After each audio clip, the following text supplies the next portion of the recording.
Quand Mon Marie m'a déité, je retourne vivre avec mon ex-femme pour m'occuper d'elle, tu comprendras un jour, j'ai souri et j'ai dit, bien sûr.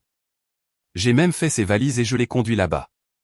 Ce que j'ai discrètement glissé dans sa boîte aux lettres l'a fait revenir à la maison, les mains vides, en moins de 48 heures.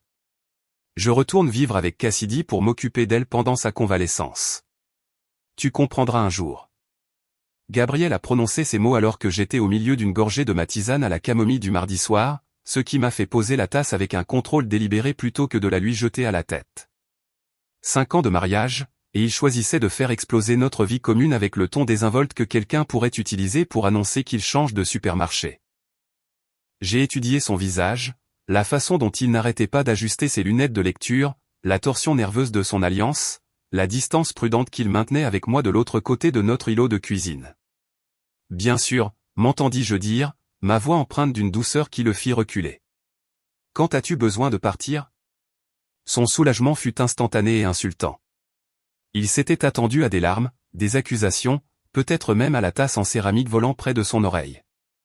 Au lieu de cela, mon acceptation calme l'a complètement déstabilisé. Demain après-midi, a-t-il réussi à dire, ses doigts triturant toujours cette alliance. Son opération est jeudi matin à 7 heures. Avant d'aller plus loin, si vous croyez que la confiance et l'honnêteté sont le fondement de tout mariage, veuillez envisager de vous abonner. C'est gratuit et cela nous aide à partager ces histoires importantes. Maintenant, voyons comment Isabella gère cette trahison choquante. J'ai hoché la tête, prenant une autre gorgée de thé. La cuisine parut soudain plus petite, les murs semblant se refermer sur moi malgré l'espace ouvert dont nous étions tombés amoureux en achetant la maison il y a 3 ans. À l'époque, Gabriel m'avait enlacé à cet endroit précis, me chuchotant à propos des enfants que nous élèverions ici, des dîners que nous organiserions, de la vie que nous construirions ensemble. Maintenant, il se tenait de l'autre côté de l'îlot en granit comme s'il s'agissait d'un mur de forteresse.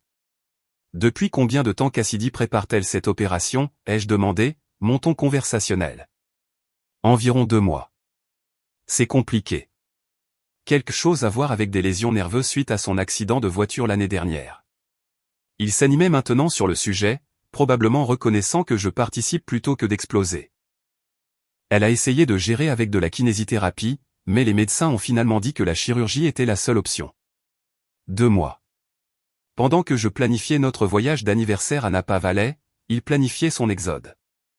Les confirmations de réservation étaient toujours dans mes emails, la visite des vignobles déjà payée, prévue dans 3 semaines. Je me demandais s'il avait oublié ou s'il s'en fichait simplement assez pour ne pas s'en souvenir. Et elle n'a personne d'autre, ai-je demandé, sincèrement curieuse de cette partie de son récit. Cassidy Morrison n'était pas exactement une ermite. Son profil Facebook, que je n'avais absolument pas consulté, montrait des soirées entre filles régulières, des barbecues familiaux et une relation particulièrement proche avec sa sœur, malgré ce que Gabriel allait prétendre. Ses parents ont déménagé en Floride l'année dernière, et tu sais, elle et sa sœur ne se parlent plus. Voilà le mensonge qui sortait, aussi doux que du beurre. Pas plus tard que la semaine dernière, Cassidy avait publié des photos du dîner d'anniversaire de sa sœur. Je suis le seul à qui elle se sent à l'aise de demander de l'aide. Pour des besoins de soins intimes. Besoin de soins intimes. L'expression flottait dans l'air entre nous comme une confession. Je pouvais le voir réaliser ce qu'il venait de dire. Voir le rougissement monter à son cou alors qu'il se dépêchait de clarifier. Des soins médicaux. Je veux dire des soins médicaux. L'aider à se doucher, changer les pansements, ce genre de choses. Quelle chance que tu sois disponible pour aider, dis-je en me levant pour rincer ma tasse dans l'évier. Par la fenêtre, je pouvais voir notre voisine Margaret promener son caniche antique, respectant son horaire strict de 19h30. La normalité de la scène semblait surréaliste. Tu resteras dans la chambre d'amis ? Le silence de Gabriel dura un temps de trop. Elle a transformé son bureau en chambre de convalescence au rez-de-chaussée, pour ne pas avoir à monter les escaliers. C'est prévenant de sa part, dis-je en fermant le robinet, en m'essuyant les mains sur le torchon avec un soin délibéré, de planifier ainsi à l'avance. 2 mois, tu as dit ? Il a dû entendre quelque chose dans mon ton car ses épaules se sont tendues. Isabella, ce n'est pas. Je ne te quitte pas. C'est temporaire. Juste jusqu'à ce qu'elle soit de nouveau sur pied. Bien sûr que ça l'est. J'ai plié le torchon, je l'ai suspendu parfaitement droit sur la poignée du four. Et combien de temps les médecins estiment-ils que sa convalescence durera? 6 semaines, peut-être 8, selon les complications. 8 semaines de mon mari vivant avec son ex-femme, lui prodiguant des soins intimes, étant son héros. Je me suis retourné pour lui faire face complètement, m'appuyant contre le comptoir. Tu as vraiment bien réfléchi à tout ça. Je devais le faire. Je savais que ce serait difficile pour toi de comprendre, mais Isabella, elle a été ma femme pendant 8 ans. Ça n'a peut-être pas marché entre nous, mais je ne peux pas l'abandonner quand elle a besoin d'aide. Il y avait encore ce mot, abandonner, comme si ne pas emménager avec son ex-femme constituait un abandon. Comme si rester avec sa femme actuelle était en quelque sorte le choix moralement inférieur. Tu as raison, dis-je, et ses yeux s'écarquillèrent de surprise. Je comprends. Tu as pris un engagement, et tu dois l'honorer. Le soulagement de Gabriel était presque comique. Il a même souri, ce sourire de garçon qui m'avait charmé dans un café il y a 6 ans. Je savais que tu finirais par comprendre. Tu es incroyable, Isabella. Peu de femmes seraient aussi compréhensives. Je lui ai souri en retour, cataloguant déjà mentalement le contenu de son bureau. Les mots de passe qu'il gardait sur des post-it malgré mes avertissements sur la sécurité, le classeur où il pensait que j'ignorais qu'il gardait de vieilles photos de Cassidy.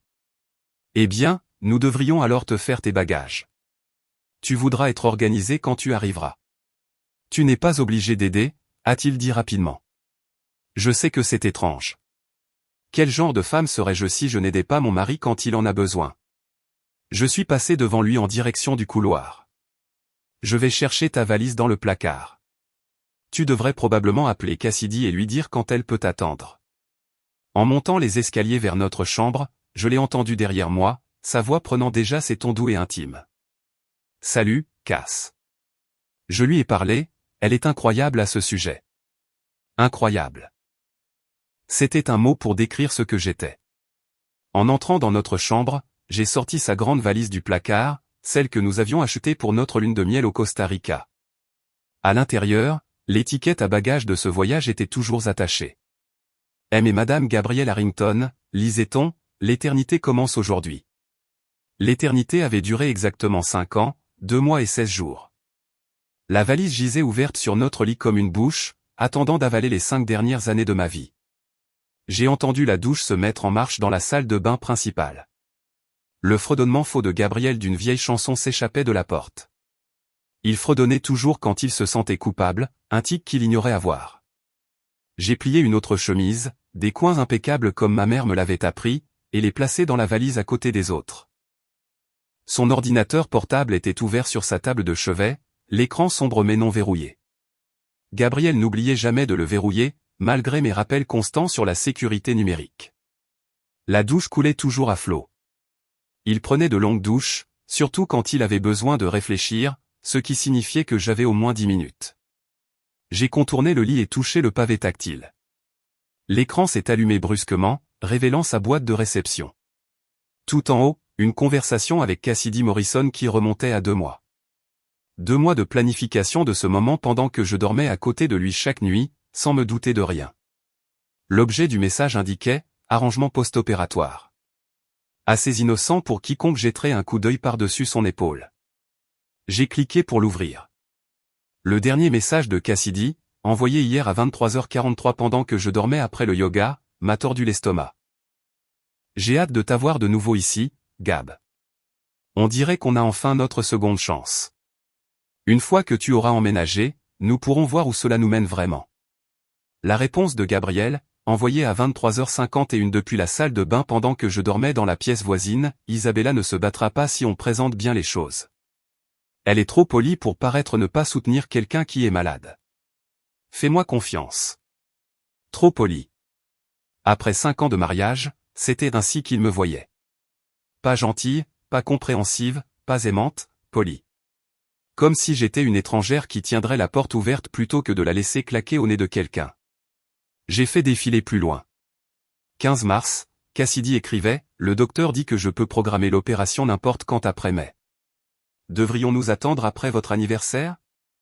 La réponse de Gabriel, non, le plus tôt sera le mieux.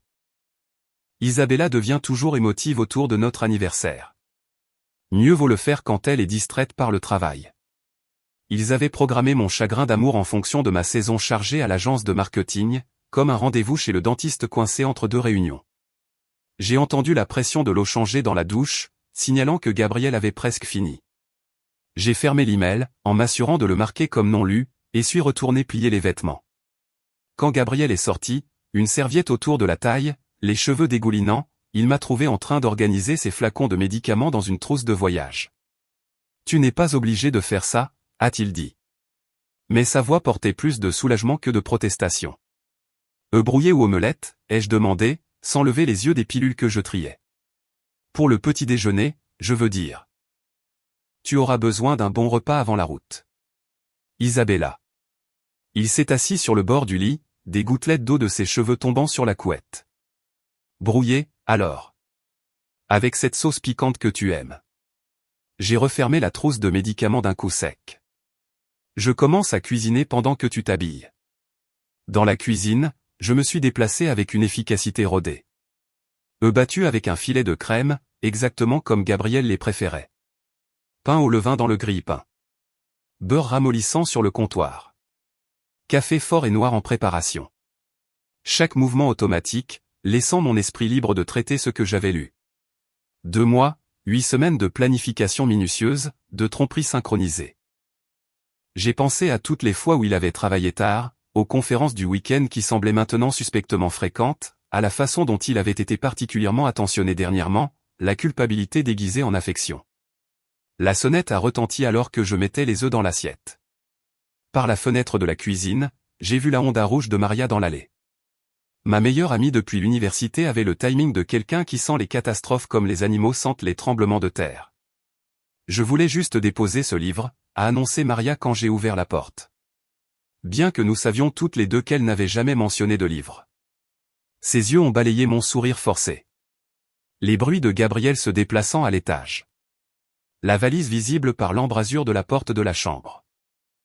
Isabella, qu'est-ce qui se passe?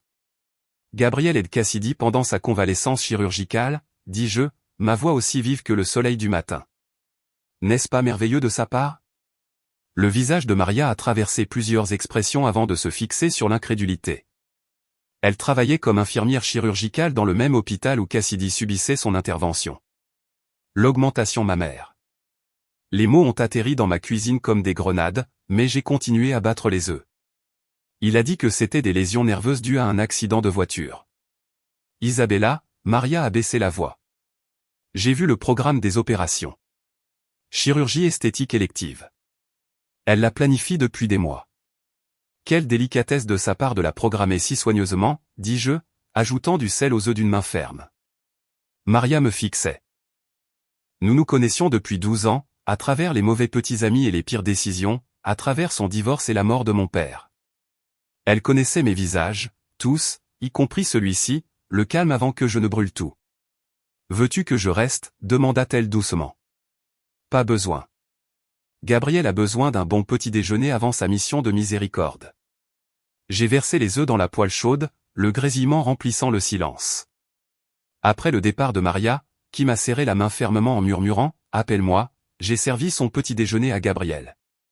Il a mangé rapidement, nerveusement, complimentant les œufs 2 fois comme si cela pouvait apaiser sa culpabilité. J'ai siroté mon café et fait des bruits d'approbation appropriés quand il a expliqué à nouveau à quel point cet arrangement serait temporaire. Je devrais vérifier le compte joint, a-t-il dit soudainement, sortant son téléphone. M'assurer qu'il y a assez pour les courses pendant mon absence.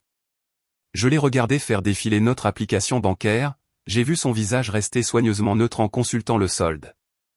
Il n'a pas mentionné les 30 000 $ qui avaient disparu au cours des 2 dernières années, les virements mensuels à une compagnie d'assurance dont je n'avais jamais entendu parler, le gros retrait libellé, consultation immobilière, d'il y a à peine 6 semaines. Il a simplement fermé l'application et continué à manger. Je m'occuperai des factures pendant ton absence, ai-je offert, en remplissant sa tasse de café. Tu es incroyable, a-t-il répété, ce mot qui commençait à ressembler plus à une accusation qu'à un compliment. Je ne te mérite pas, enfin, quelque chose sur lequel nous pouvions être d'accord. J'ai souri et commencé à débarrasser la table. Chaque mouvement délibéré et calme. Tandis qu'à l'intérieur, les pièces de mon monde se réorganisaient en un schéma que je commençais seulement à comprendre. l'argent manquant, la planification secrète, l'opération qui n'était pas ce qu'elle semblait être. Des fils de tromperie s'entremêlant pour former quelque chose de plus grand qu'une simple liaison. Nous devrions finir de faire les bagages, dis-je, en m'essuyant les mains sur le torchon de cuisine. Cassidy doit attendre. De retour à l'étage, Gabriel s'était retiré dans son bureau pour passer des appels, sa voix un murmure grave à travers la porte fermée. Je me tenais dans notre chambre, contemplant le chaos de l'emballage qui m'attendait. Ses vêtements pendaient dans le placard comme des témoins de notre mariage en décomposition, chaque chemise et cravate portant des souvenirs que je devais mettre de côté. J'ai d'abord sorti ses vêtements d'été, le pantalon en lin qu'il avait porté lors de notre voyage à Charleston le mois dernier, les polos des sorties de golf avec les clients. Chaque pièce était pliée avec la précision de quelqu'un qui avait travaillé dans le commerce de détail à l'université, les plis assez nets pour couper. Gabriel est sorti de son bureau 1 heure plus tard pour me trouver entouré de piles parfaitement organisées. Ses chemises habillées rangées par dégradés de couleurs, ses tenues décontractées triées par fonction, chaque pile ressemblant à un étalage de grand magasin. « Tu y vas vraiment à fond », a-t-il dit, et j'ai entendu le malaise s'insinuer dans sa voix. « Si tu dois prendre soin de quelqu'un, tu dois être organisé », ai-je répondu, brandissant une étiqueteuse que j'avais trouvée dans le placard. « J'étiquette tout pour que tu puisses trouver rapidement ce dont tu as besoin. Tenue du matin, décontractée du soir, vêtements de nuit. » Chaque étiquette était imprimée avec une précision inutile, le genre de détail qui suggérait soit un soin obsessionnel, soit une rage à peine contenue. Isabella, c'est. Il s'est arrêté, me regardant plier ses caleçons en carré parfait. Tu n'as vraiment pas besoin de faire tout ça. J'ai aussi déjà commencé les repas, ai-je continué comme s'il n'avait pas parlé. Je prépare pour 2 semaines de dîner surgelé. Cassidy ne devrait pas avoir à cuisiner pendant sa convalescence, et tu n'as jamais été très doué en cuisine. L'insulte s'est glissée en douceur, enrobée d'inquiétude. J'ai de la soupe au poulet, ce gratin de pâtes que tu adores, et je travaille sur un mélange de tisane spéciale guérison avec du gingembre et du curcuma. Le visage de Gabriel est passé par plusieurs expressions avant de se fixer sur quelque chose proche de la peur. Un mélange de tisane pour la convalescence de Cassidy. Des propriétés anti-inflammatoires. J'ai souri vivement. Je le mettrai dans un joli bocal avec des instructions. Elle appréciera le geste. Il s'est de nouveau retiré dans son bureau, et je l'ai entendu au téléphone, la voix basse, mais urgente. Non, elle est serviable. Trop serviable. C'est étrange. Pause. Je ne sais pas quoi penser. Pendant qu'il était distrait, je me suis glissé dans son bureau. Le classeur dans le coin avait toujours été verrouillé. L'espace privé de Gabriel pour ce qu'il appelait des « documents importants ». Ce qu'il ne savait pas, c'est que j'avais fait faire une copie de la clé il y a des années, après qu'il ait perdu l'original et m'ait demandé d'en commander une de remplacement. 2 clés étaient arrivées. Je lui en ai donné une. Le tiroir du bas s'est ouvert silencieusement.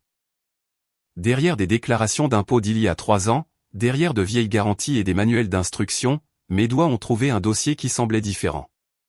Plus récent. Les papiers à l'intérieur étaient nets, récemment manipulés. Je l'ai sorti avec précaution, à l'écoute des pas de Gabriel. Le premier document m'a coupé le souffle un instant. Une police d'assurance vie sur Cassidy Morrison, datée de 2 ans, d'une valeur de 500 000 $. Gabriel figurait comme unique bénéficiaire. Les paiements de primes, que j'ai notés avec une clarté froide, correspondaient à ces mystérieuses déductions de compagnie d'assurance sur notre compte joint. Il avait payé pour cela avec notre argent, planifiant quelque chose que je ne pouvais pas encore tout à fait saisir. Mais le deuxième document a rendu tout limpide. Un acte de cession de propriété signé il y a 6 semaines, transférant la propriété partielle de la maison de ville de Cassidy à Gabriel, la même maison dans laquelle il emménageait aujourd'hui. Le document citait, en contrepartie de soins et de soutien futurs, comme raison du transfert.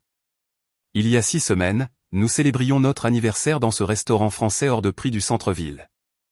Gabriel me tenant la main à travers la table, parlant de notre avenir. L'appareil photo de mon téléphone a tout capturé, chaque page, chaque signature, chaque date, l'historique des paiements de la police d'assurance, le cachet du notaire sur l'acte, la signature du témoin qui ressemblait étrangement à l'écriture de Roger, le collègue de Gabriel. 23 photos au total, chacune une preuve d'une trahison qui allait plus loin qu'une simple liaison.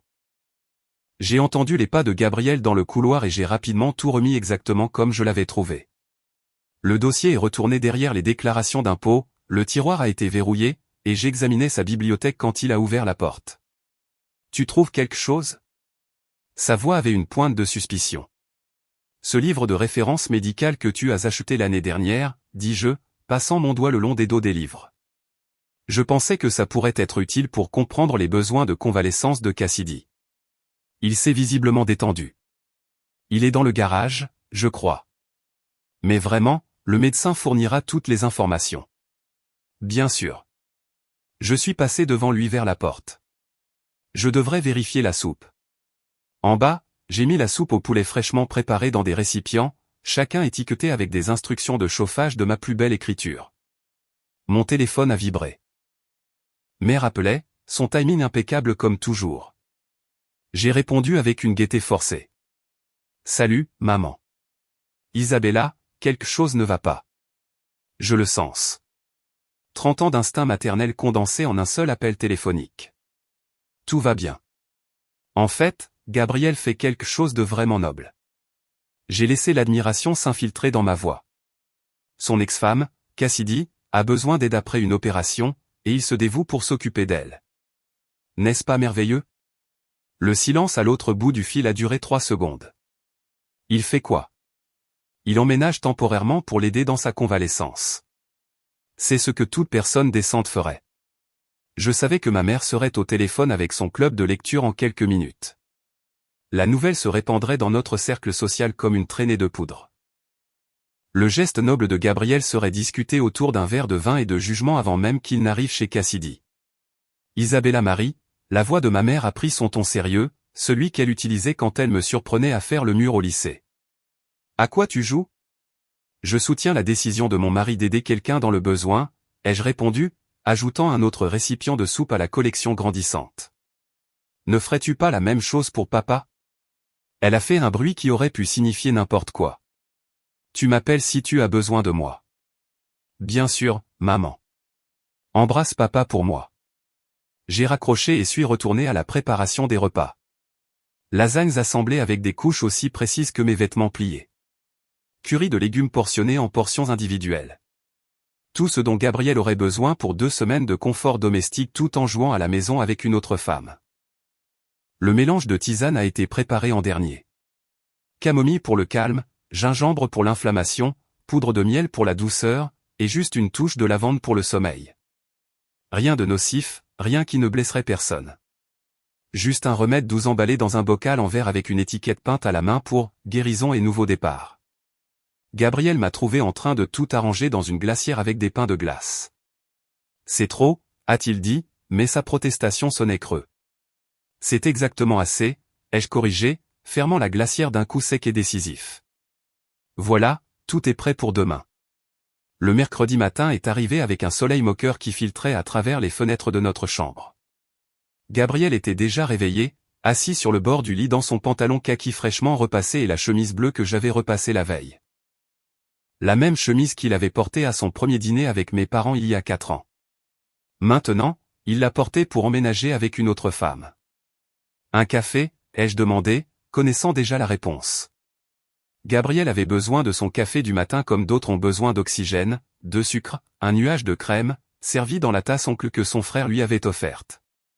Dans la cuisine, j'ai accompli le rituel du café avec une précision mécanique pendant que Gabriel chargeait ses sacs près de la porte d'entrée.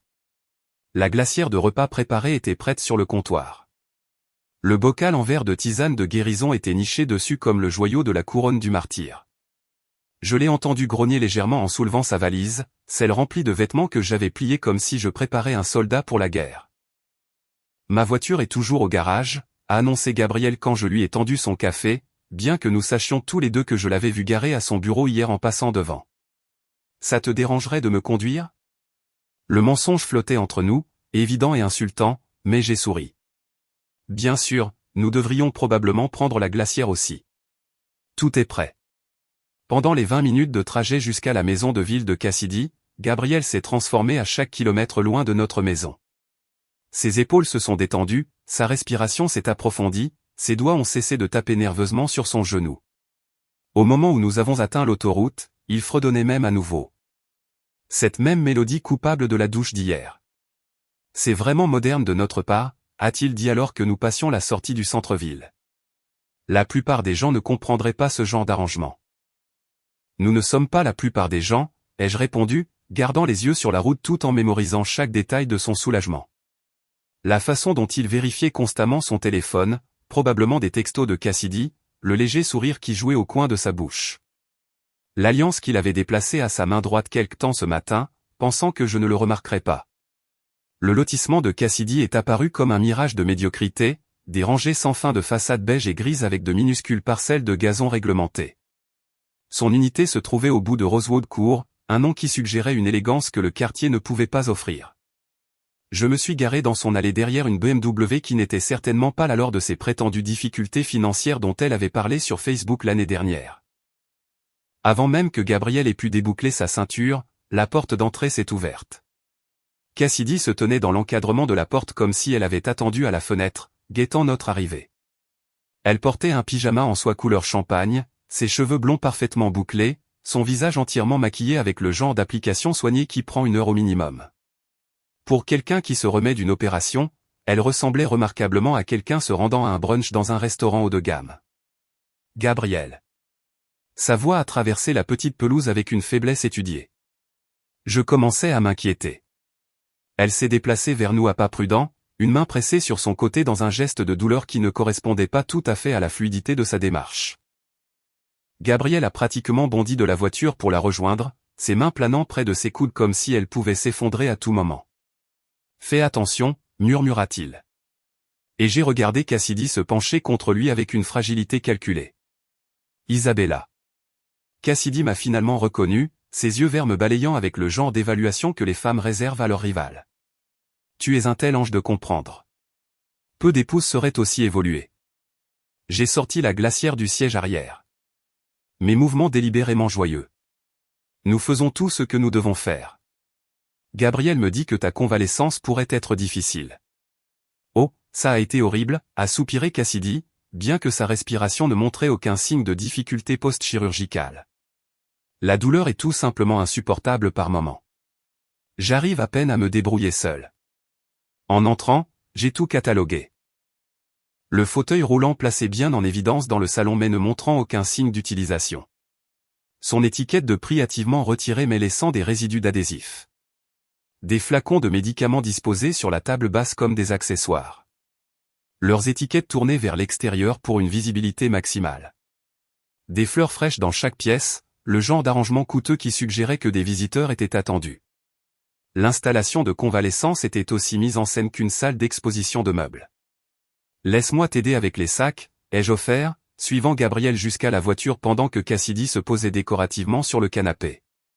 Elle semble bien se débrouiller pour quelqu'un en post-opératoire, ai-je commenté doucement, en soulevant son sac d'ordinateur portable.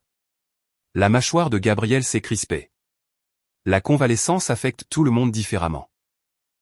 À l'intérieur, Cassidy s'était déplacé vers la cuisine, sa main trouvant le bras de Gabriel avec l'aisance exercée d'une longue intimité. Ça m'a manqué d'avoir quelqu'un ici, a-t-elle dit, ses doigts glissant le long de sa manche. Les nuits sont les plus difficiles. Eh bien, maintenant tu as de l'aide, dis-je vivement, posant la glacière sur son comptoir en granit.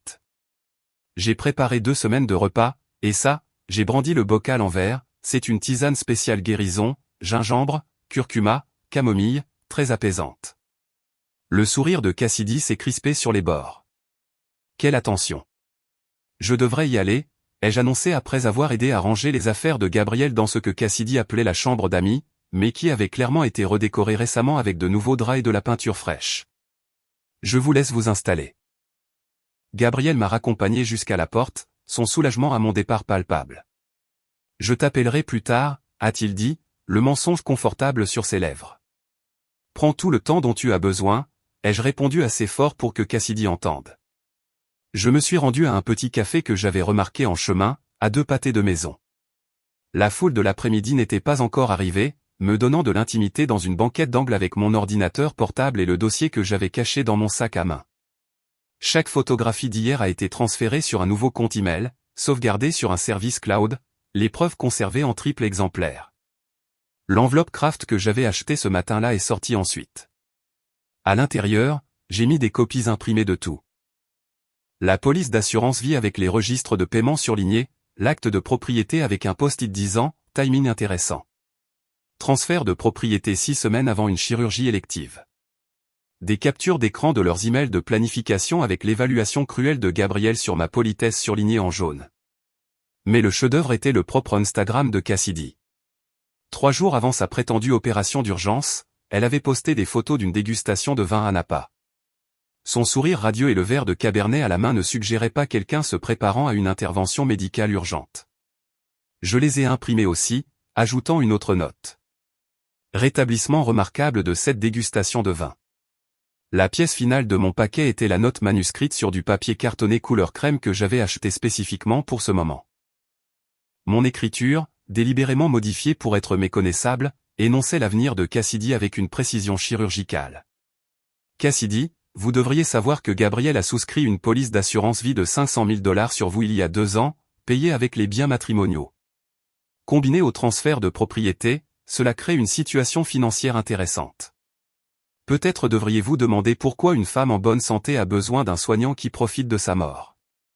Vérifiez auprès de votre avocat les transferts de propriété effectués sous contrainte médicale. La coercition annule les contrats. Meilleurs vœux pour votre rétablissement, un observateur inquiet. J'ai scellé l'enveloppe, écrit le nom de Cassidy sur le devant, et quitté le café. La marche jusqu'à son quartier a pris 15 minutes, assez de temps pour que l'après-midi se transforme en début de soirée. Les promeneurs de chiens et les joggeurs offraient une couverture parfaite alors que je passais devant des pelouses manucurées et des boîtes aux lettres identiques. Celle de Cassidy se trouvait au bout de son allée, en métal noir avec un drapeau rouge, attendant d'annoncer le courrier entrant. J'ai glissé l'enveloppe à l'intérieur, sentant son poids satisfaisant se déposer parmi sa correspondance habituelle. Puis j'ai continué à marcher comme si j'étais d'ici, juste une autre résidente profitant de l'air du soir. Le trajet de retour à la maison donnait l'impression de flotter. Chaque feu de circulation semblait comprendre mon humeur, passant au vert à mon approche. De retour dans ma maison vide, le silence m'a accueilli comme un vieil ami. Pas de télévision murmurant depuis le bureau de Gabrielle. Pas de bruit de sa frappe au clavier. Pas de raclement de gorge quand il voulait de l'attention mais ne la demandait pas directement. Juste un silence béni. Je me suis versé un verre de Malbec de la bouteille que Gabrielle gardait pour une occasion spéciale et je suis resté dans ma cuisine, inspectant l'espace qu'il avait toujours critiqué. Trop encombré, disait-il, trop de gadgets que nous n'utilisions jamais. Mais ce soir, je le voyais différemment. Chaque appareil avait sa place. Chaque pot d'épices était tourné vers l'avant, les comptoirs clairs et propres. C'était mon espace, organisé exactement comme je le voulais. Le vin avait meilleur goût que jamais lorsqu'il était partagé avec Gabrielle. Je l'ai siroté en réorganisant le garde-manger, déplaçant ses barres protéinées sur l'étagère la plus haute, mettant mes tisanes au premier plan. Ces céréales du petit déjeuner sont allées à l'arrière. Mon granola a pris la première place. De petits actes de réclamation qui ressemblaient à une révolution. Mon téléphone était posé sur le comptoir, écran vers le haut, volume au maximum. Cassidy vérifiait toujours son courrier dès le matin. Elle en avait parlé une fois, appelant cela son « rituel matinal avant le café ». 7h30, comme une horloge, d'après les horodatage de ses publications de plaintes sur les factures et les prospectus politiques. Dans environ 13 heures, elle trouverait mon enveloppe. Cette pensée m'a fait sourire dans mon verre de vin. Cette nuit-là, j'ai dormi au centre de notre lit king size, m'étalant comme une étoile de mer, réclamant chaque centimètre d'espace que Gabrielle avait occupé. Pas de ronflement de son côté, pas de retournements agités, pas de réveil réglé pour sa routine d'entraînement déraisonnablement matinale qu'il avait maintenue pendant exactement 3 semaines avant d'abandonner. Les draps ne sentaient que mon adoucissant à la lavande, son eau de Cologne s'estompant déjà comme un fantôme abandonnant sa hantise. Le jeudi matin est arrivé avec des oiseaux chantant devant ma fenêtre. 6h30, je me suis étiré luxueusement, prenant mon temps pour mon yoga matinal dans le salon où Gabrielle se plaignait toujours que mon tapis était dans le chemin. La posture du guerrier me semblait particulièrement appropriée alors que je la tenais, respirant profondément, me centrant pour ce qui allait arriver. Le petit déjeuner était simple. Yaourt grec avec du miel et des noix, thé vert, et ma tasse préférée. La délicate avec des roses peintes que Gabrielle disait ressemblait à quelque chose d'une vente de succession de grand-mère. J'ai vérifié mes emails professionnels, répondu à un client au sujet d'une proposition marketing, programmé une réunion pour la semaine prochaine. Des activités normales qui semblaient surréalistes compte tenu de ce qui se tramait à 3 kilomètres de là, dans la boîte aux lettres de Cassidy. 7h30 est arrivé et passé. Mon téléphone est resté silencieux. 7h45 et 8h. Soit Cassidy faisait la grasse matinée, rompant sa routine, soit elle était en train de digérer ce qu'elle avait trouvé. Je l'imaginais debout dans son allée, l'enveloppe à la main, lisant et relisant la note. La prise de conscience naissante que Gabriel n'était peut-être pas le sauveur qu'elle avait orchestré. À 8h17, mon téléphone a vibré. Pas Gabriel, mais ma sœur Lorraine. Son timing, aussi étrange que d'habitude. Tu ne vas pas croire ce que je viens d'entendre, a-t-elle dit sans préambule. Lorraine vivait pour les ragots comme d'autres vivent pour l'oxygène. Bonjour à toi aussi, ai-je répondu en remplissant ma tasse de thé. Cassidy Morrison se vante au club de lecture depuis des semaines de récupérer Gabriel, a continué Lorraine, sa voix aiguë d'excitation de quelqu'un qui annonce une nouvelle de dernière minute. Jennifer, tu te souviens de Jennifer? La sœur de Cassidy. Elle a raconté à tout le monde comment Cassidy a tout planifié, l'opération, le timing, tout. J'ai posé ma tasse avec précaution. Jennifer est dans ton club de lecture? Elle a commencé le mois dernier. Elle mourait d'envie de se plaindre de Cassidy. Apparemment, Cassidy a fait des recherches pour savoir quand serait ta saison chargée au travail.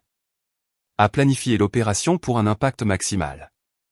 Elle a même répété son numéro d'impuissance devant le miroir.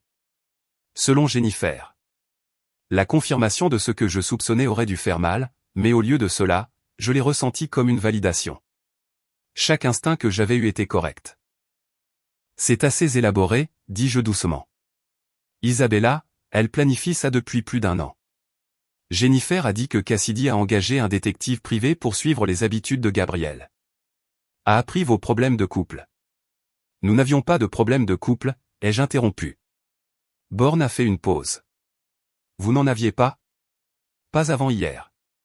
Le silence s'est étiré entre nous avant que Lorraine ne reprenne la parole, sa voix plus douce. Qu'est-ce que tu vas faire? Je vais finir mon thé et travailler sur le compte Henderson, ai-je répondu. D'ailleurs, j'ai un appel vidéo avec mon avocate dans 20 minutes. Ton avocate, Isabella, tu n'as pas perdu de temps.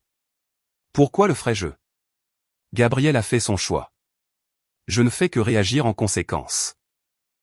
Après que Lorraine ait raccroché, je me suis préparé pour ma consultation vidéo avec Catherine Brennan, l'avocate que Maria m'avait recommandée l'année dernière lors de son propre divorce. Le visage de Catherine est apparu sur l'écran de mon ordinateur portable à 9h précises, son expression professionnelle mais chaleureuse. Isabella, j'ai examiné les documents que vous avez envoyés. C'est une sacrée collection. Je lui avais tout envoyé par email la veille au soir. La police d'assurance, l'acte de propriété, les relevés bancaires montrant les $30 000 manquants, les captures d'écran des emails de planification entre Gabriel et Cassidy. Les actions de votre mari constituent une fraude aux biens matrimoniaux, a poursuivi Catherine, les doigts joints pendant qu'elle parlait. Utiliser des fonds communs pour la police d'assurance, la consultation immobilière, cacher des actifs. Cela vous donne un levier de pression significatif. Le transfert de propriété soulève à lui seul des questions d'abus d'influence et de manipulation financière. Qu'est-ce que cela signifie concrètement? Ai-je demandé, prenant des notes sur un bloc-notes. Cela signifie que Gabriel a violé son devoir fiduciaire envers vous en tant qu'épouse. Le tribunal voit d'un très mauvais œil les conjoints qui dilapident les biens matrimoniaux, surtout quand il y a tromperie. Vous avez droit à une comptabilité complète et probablement à une part plus importante des actifs restants en compensation. Et s'il essaie de prétendre que c'est temporaire, qu'il revient? Le sourire de Catherine était aussi tranchant qu'une lame. L'abandon est un abandon, quelles que soient ses intentions déclarées. Catherine expliquait les détails de la division des actifs quand mon téléphone a sonné à 11h47 précise. Le nom de Gabriel sur l'écran a fait accélérer mon pouls, bien que j'ai gardé une expression neutre pour l'appel vidéo. Je dois prendre cet appel, ai-je dit à Catherine. C'est lui. Documenter tout, a-t-elle conseillé avant que je ne bascule. La voix de Gabriel était aiguë et tendue. Rien à voir avec l'homme confiant qui avait quitté ma maison hier matin. Isabella, je dois rentrer à la maison. Non. Peux-tu venir me chercher? Je me suis levé de mon bureau, me dirigeant vers la fenêtre où la lumière du matin filtrait à travers les stores. Que s'est-il passé? Cassidy va bien? Elle est devenue folle. Elle m'a enfermé dehors. Mes valises sont sur la pelouse. Elle menace d'appeler la police. Ses mots se bousculaient. La panique le faisait paraître des décennies plus jeune que ses 35 ans. Elle a trouvé des documents. Elle pense que j'essaie de. C'est insensé. Elle pense que je suis après son argent. La satisfaction qui a fleuri dans ma poitrine était sombre et totale, bien que ma voix soit restée stable. La police? Gabriel. Quel genre de document pourrait lui faire penser ça? Je ne sais pas, le bord de l'hystérie dans sa voix était nouveau. En 5 ans de mariage, je ne l'avais jamais entendu aussi secoué. Quelque chose sur l'assurance et la propriété. Elle est complètement paranoïaque. Les analgésiques doivent affecter son jugement. J'ai attrapé mes clés de voiture, me dirigeant déjà vers la porte. J'arrive. Essaie de rester calme. S'il te plaît, dépêche-toi. Les voisins regardent. Le trajet jusqu'à chez Cassidy a pris 18 minutes, bien que j'aurais pu le faire en 12.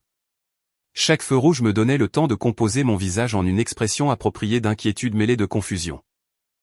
Au moment où j'ai tourné sur Rosewood Court, j'avais atteint l'équilibre parfait de l'épouse solidaire se précipitant pour secourir son mari en difficulté.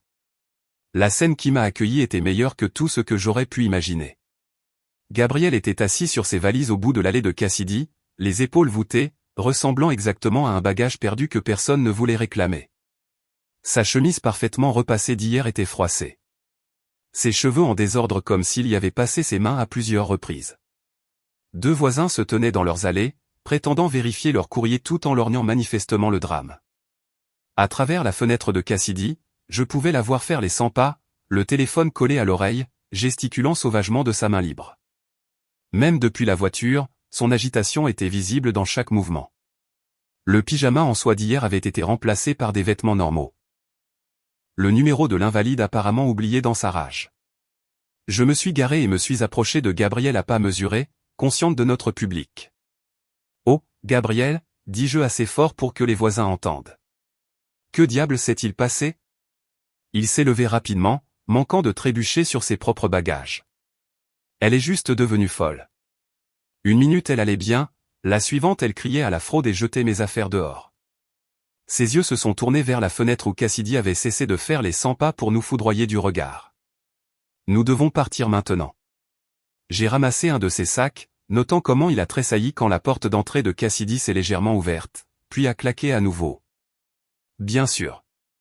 Mettons tes affaires dans la voiture. Nous avons rapidement chargé ses affaires. Les mêmes sacs que je l'avais aidé à emballer avec tant de précision étaient maintenant jetés pêle-mêle dans mon coffre. Gabriel n'arrêtait pas de regarder la maison comme s'il s'attendait à ce que Cassidy en sorte en trombe à tout moment. Ses mains tremblaient en fermant le coffre. Elle allait bien hier soir, a-t-il dit alors que nous nous éloignions, la maison de ville de Cassidy rapetissant dans le rétroviseur. Nous avons dîné, regardé un film. Tout était normal. Puis ce matin, elle a pris le courrier et a juste explosé. J'ai pris la route principale, gardant ma voix douce. Le courrier. Elle a trouvé quelque chose dans sa boîte aux lettres. Des documents sur des polices d'assurance et des transferts de propriété. Elle m'a accusé d'essayer de la voler, de prévoir de lui faire du mal pour de l'argent. Sa voix s'est brisée sur les derniers mots. Isabella, je ne ferai jamais ça. Tu sais, je ne ferai jamais ça. Bien sûr que non, les jeux apaisés, en signalant pour tourner. On dirait que les analgésiques la rendent paranoïaque. Certaines personnes ont des réactions terribles à ces médicaments. Elle ne réfléchit probablement pas clairement. Gabriel s'est emparé de cette explication avec un soulagement désespéré. Ça doit être ça. Les médicaments. Elle prenait tellement de pilules hier. Il s'est frotté le visage avec les 2 mains. Mais elle m'a traité d'escroc. A dit que j'étais après son argent. D'où pourrait-elle bien avoir une telle idée? Qui sait ce qui se passe dans la tête de quelqu'un quand il ne va pas bien, ai-je offert, maintenant une vitesse constante dans notre quartier. Peut-être qu'elle se calmera une fois que les médicaments auront cessé de faire effet. Elle ne prend pas mes appels. J'ai essayé d'expliquer, mais elle n'arrêtait pas de crier à propos d'avocats et d'accusations de fraude. Il s'est affalé sur le siège passager, semblant plus petit que je ne l'avais jamais vu. C'était censé être pour l'aider à se rétablir. Comment est-ce que ça s'est transformé en ça? Je me suis garé dans notre allée, la vue familière de notre maison surprenant apparemment Gabriel, comme s'il avait oublié que c'était encore techniquement sa maison. Nous sommes restés dans la voiture un moment, le moteur cliquetant en refroidissant. Peut-être qu'elle a juste besoin de temps, ai-je suggéré. Une opération peut être traumatisante. Les gens ne sont pas eux-mêmes après. Gabriel a hoché la tête avec empressement, s'accrochant à toute explication rationnelle qui n'impliquait pas d'examiner ses propres actions. Tu as raison. Elle a besoin de temps. Une fois qu'elle réfléchira clairement, elle réalisera que tout cela n'est qu'un malentendu.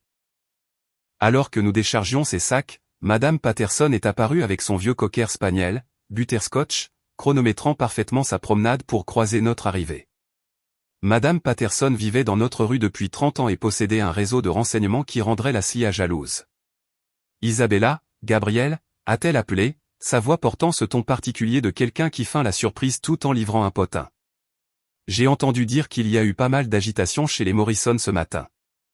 Gabriel s'est raidi à côté de moi, mais j'ai doucement touché son bras. Madame Patterson, comment allez-vous? Comment va Butterscotch? Oh, nous allons bien, ma chère. Bien que je doive dire que le scanner de la police a été très actif ce matin. Quelque chose à propos d'une dispute domestique sur Rosewood Court. Ses yeux brillaient d'une excitation à peine contenue. Tout le quartier a entendu les cris, quelque chose à propos de fraude et de vol. Cette pauvre femme était hors d'elle. Le visage de Gabriel est devenu rouge vif. C'était un malentendu. Bien sûr, a acquiescé Madame Patterson, bien que son expression suggérait qu'elle composait déjà l'histoire qu'elle partagerait au café du quartier de demain. Ces choses arrivent, bien que je doive dire que des accusations de fraude sont assez sérieuses. La police semblait très intéressée.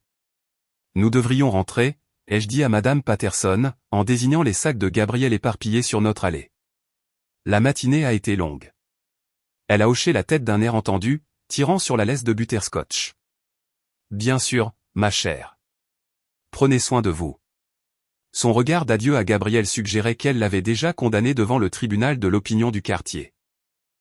Gabriel a traîné les pieds derrière moi dans la maison, tirant sa valise comme si elle pesait 1000 livres. Il s'est dirigé directement vers notre chambre, la mémoire musculaire le guidant en haut des escaliers pendant que je restais dans la cuisine, comptant les minutes jusqu'à ce qu'il découvre les changements que j'avais faits. 3 minutes. C'est le temps qu'il a fallu avant que j'entende ses pas revenir, plus lourds maintenant, presque chancelant. Il est apparu dans l'embrasure de la cuisine, le visage pâle. Mes vêtements ne sont pas dans le placard. Ils sont dans la chambre d'amis, dis-je en sortant un dossier de mon sac d'ordinateur portable. Nous devons parler. Les yeux de Gabriel se sont fixés sur le dossier dans mes mains, l'enveloppe Kraft à l'aspect officiel qui contenait son avenir. Isabella, qu'est-ce que c'est? Assieds-toi, dis-je en désignant la table de la cuisine où nous avions partagé 5 ans de repas, de conversations et de mensonges. Il s'est assis lentement, comme si ses os s'étaient transformés en verre. J'ai ouvert le dossier et étalé le contenu sur la table avec une précision délibérée. Les papiers du divorce, nets et officiels avec leur dos bleu. Le rapport d'expertise comptable que l'équipe de Catherine avait préparé, 23 pages détaillant chaque transgression financière. Les relevés bancaires avec les retraits surlignés. La documentation de la police d'assurance.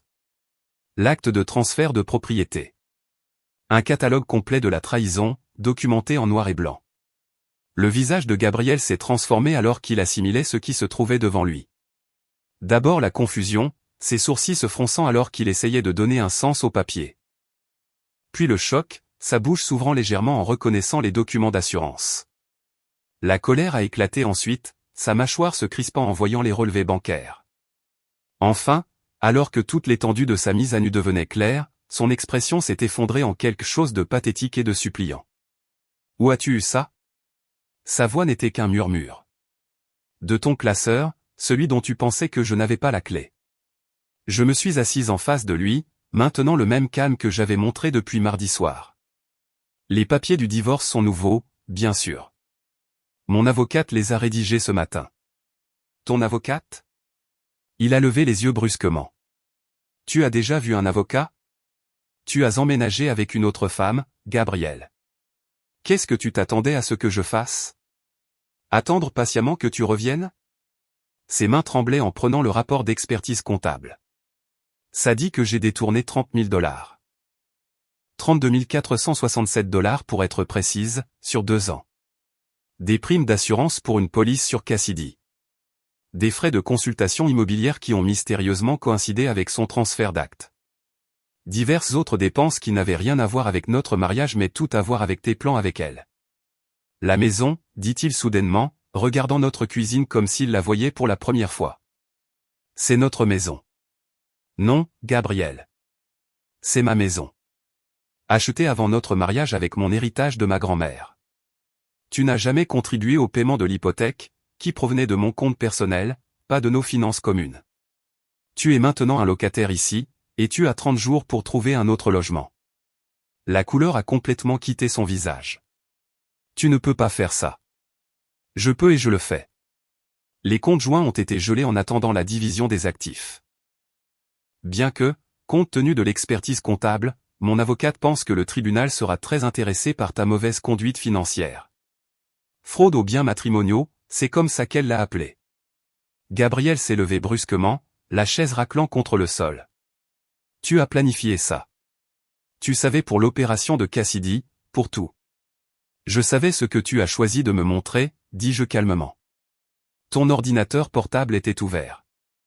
Tes emails étaient juste là. Tu as laissé ton classeur déverrouillé.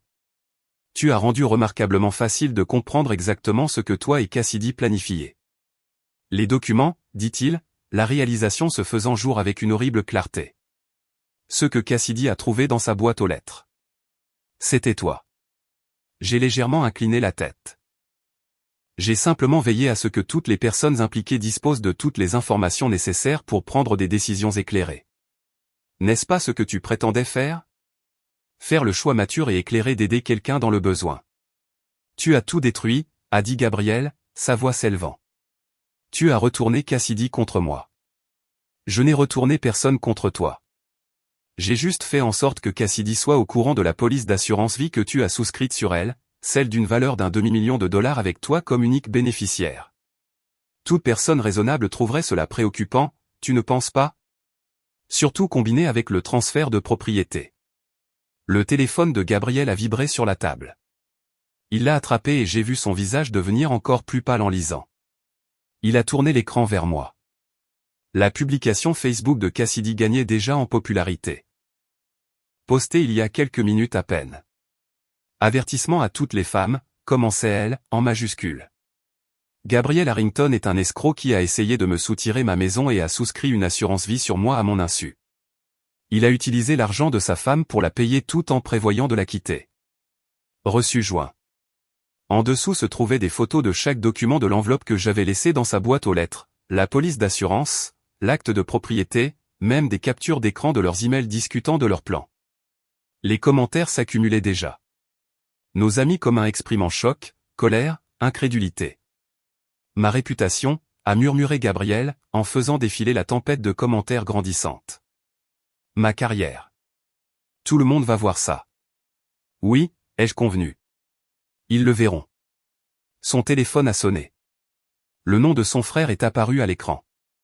Puis il a sonné à nouveau. Sa mère, un collègue. L'avalanche avait commencé. C'est toi qui as fait ça, a-t-il dit, mais il n'y avait plus de combativité dans sa voix, juste une reconnaissance creuse. Tu as tout orchestré. L'emballage, le fait de me conduire là-bas, les documents. Tu savais exactement ce qui allait se passer. Je savais que Cassidy méritait de savoir quel genre d'homme emménageait dans sa maison. Je savais que tu méritais de faire face aux conséquences de tes choix. Et je savais que je méritais mieux qu'un mari qui planifiait sa sortie depuis 2 ans en dormant à côté de moi chaque nuit. Gabriel s'est laissé retomber sur la chaise, son téléphone continuant de vibrer avec les appels et messages entrants. La vie qu'il avait soigneusement construite, la réputation qu'il avait cultivée, le plan élaboré qu'il avait conçu avec Cassidy. Tout s'effondrait en temps réel, documenté pour la consommation publique sur les réseaux sociaux. La chambre d'amis a des draps propres, dis-je, rassemblant les documents juridiques dans leur dossier. Tes affaires sont dans le placard là-bas. Tu as 30 jours, Gabriel. Je te suggère de commencer à chercher un appartement demain. Je me suis levé pour partir, mais sa voix m'a arrêté à l'embrasure de la porte. Depuis combien de temps savais-tu? Savoir quoi? Que tu partais? Depuis mardi soir. Que tu étais un menteur? Peut-être que je l'ai toujours su. J'ai juste choisi de croire en quelque chose de mieux. Je n'ai jamais voulu que ça se passe comme ça, a-t-il dit à mon dos. Non, ai-je convenu sans me retourner. Tu voulais que ça se passe sans que je ne le découvre jamais. Avec toi ayant à la fois la propriété de Cassidy et mon soutien financier, avec toi obtenant tout pendant que je n'obtenais rien d'autre qu'une maison vide et de la confusion. Cette version où tu es démasqué pour qui tu es vraiment. Tu as raison. Tu n'as jamais voulu que ça arrive. Je suis monté dans ma chambre, la mienne seule maintenant, et j'ai fermé la porte sur la conversation téléphonique étouffée de Gabriel avec ce qui ressemblait à son frère. Le ton paniqué de sa voix passait à travers le plancher alors que je me changeais en vêtements confortables et que je m'attachais les cheveux. C'était ma maison, mon espace, ma vie à reconquérir. 2 semaines se sont écoulées dans un tourbillon de réunions juridiques et de courriers réexpédiés. Le réseau de potins de banlieue, plus efficace que n'importe quel service de presse, me tenait informé sans que j'aie à demander. Maria a appris par son collègue qui vivait sur Rosewood Court que Cassidy avait déposé une ordonnance restrictive contre Gabriel. Le transfert de propriété avait été signalé comme potentiellement frauduleux et elle engageait une action en justice. Madame Patterson, promenant butterscotch devant ma maison quotidiennement maintenant, a mentionné qu'elle avait entendu dire que Gabriel avait emménagé dans un studio près de l'autoroute, le genre d'endroit qui annonçait des tarifs hebdomadaires abordables sur des panneaux d'affichage délavés. Ma mère est arrivée un samedi matin, 3 semaines après le départ de Gabriel, portant une marmite de sa fameuse soupe au poulet et arborant l'expression déterminée d'une femme en mission. Elle est entrée avec son double de clés, m'a trouvé en train de lire dans le salon, et a posé la soupe sur le comptoir de la cuisine sans un mot. « Tu as l'air maigre », a-t-elle dit, sa salutation standard quelle que soit mon apparence réelle. « Je mange bien, maman. » Elle a réchauffé la soupe pendant que je mettais la table. Nos mouvements étaient synchronisés par des années de pratique. Nous avons mangé en silence confortable pendant plusieurs minutes avant qu'elle ne reprenne la parole. « Ton père n'était pas mon premier mari. J'ai failli laisser tomber ma cuillère. En 32 ans, elle n'avait jamais mentionné cela. Il s'appelait Richard, a-t-elle continué, remuant sa soupe avec une précision soignée.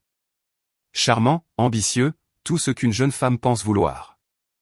Nous avons été mariés pendant 3 ans avant que je ne découvre qu'il utilisait mon fonds en fiducie pour financer la boutique de sa petite amie. Il m'avait convaincu de mettre son nom sur tout. Disait que c'était ce que faisaient les couples mariés. Maman, je n'en avais aucune idée. J'avais 25 ans et je pensais tout savoir sur l'amour.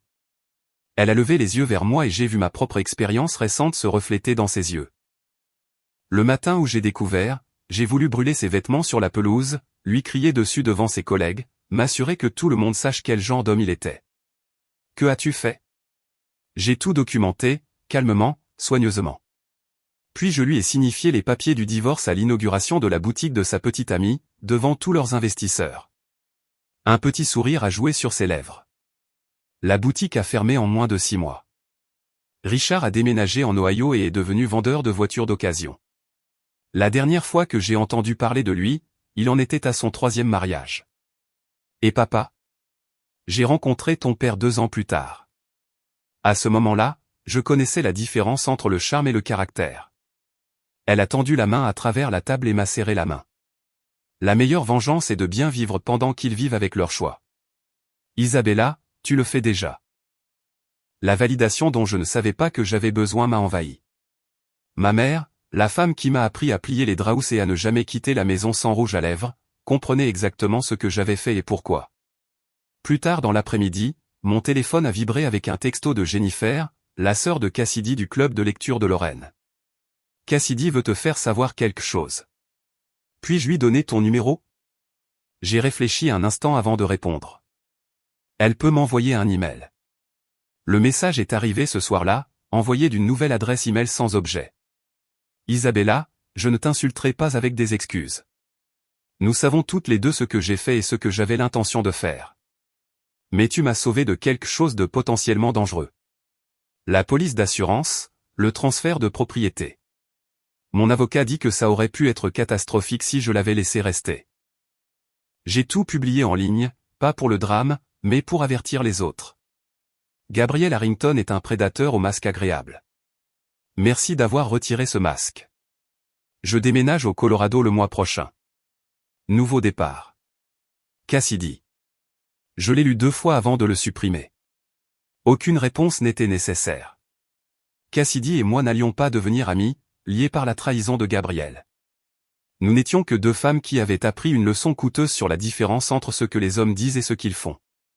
Les feuilles ont pris les couleurs de l'automne alors que ma vie s'installait dans de nouveaux rythmes. Les 30 jours de Gabriel sont passés, il a récupéré ses affaires restantes pendant que j'étais délibérément au travail. Il a laissé sa clé sur le comptoir de la cuisine sans mots, juste la reconnaissance métallique que ce chapitre était clos. 6 mois après cette révélation du mardi soir, j'ai organisé mon premier dîner dans la maison qui était maintenant entièrement la mienne.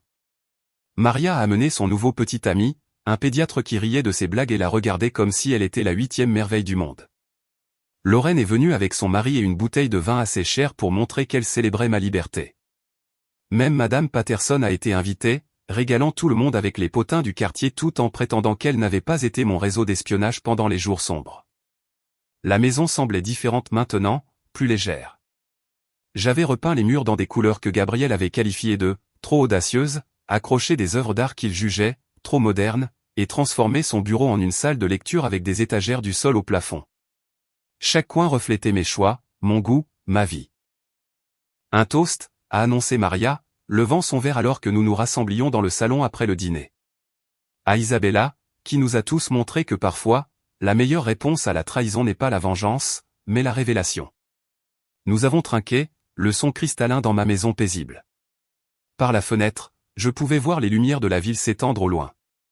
Chacune représentant quelqu'un vivant sa propre histoire, faisant face à ses propres trahisons et triomphes.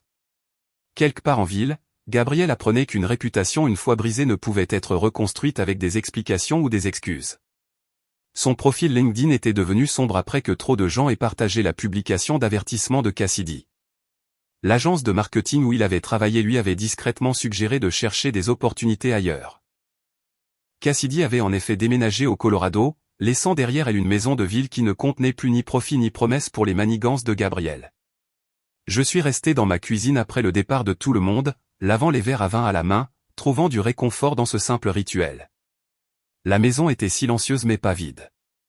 Elle était remplie des échos de rires sincères, d'amitié réelle, et de la connaissance que j'avais choisi la vérité plutôt que des mensonges confortables. L'enveloppe Kraft qui avait commencé la chute de Gabriel était partie depuis longtemps, mais son impact demeurait. Pas dans l'amertume ou la colère, mais dans la clarté nette et propre d'une vie reconquise. J'avais appris que parfois, l'arme la plus dévastatrice n'est pas la rage ou la vengeance. C'est simplement de s'assurer que tout le monde voit la vérité. Cette histoire de vengeance calculée vous a tenu en haleine jusqu'à la toute fin. Cliquez sur le bouton j'aime dès maintenant. Ma partie préférée a été quand Isabella a glissé cette enveloppe Kraft dans la boîte aux lettres de Cassidy, sachant exactement ce qui se déroulerait en moins de 48 heures. Quel a été votre moment préféré de la planification magistrale d'Isabella? Laissez-le dans les commentaires ci-dessous. Ne manquez pas d'autres histoires captivantes comme celle-ci. Abonnez-vous et activez la cloche de notification pour ne jamais manquer une publication.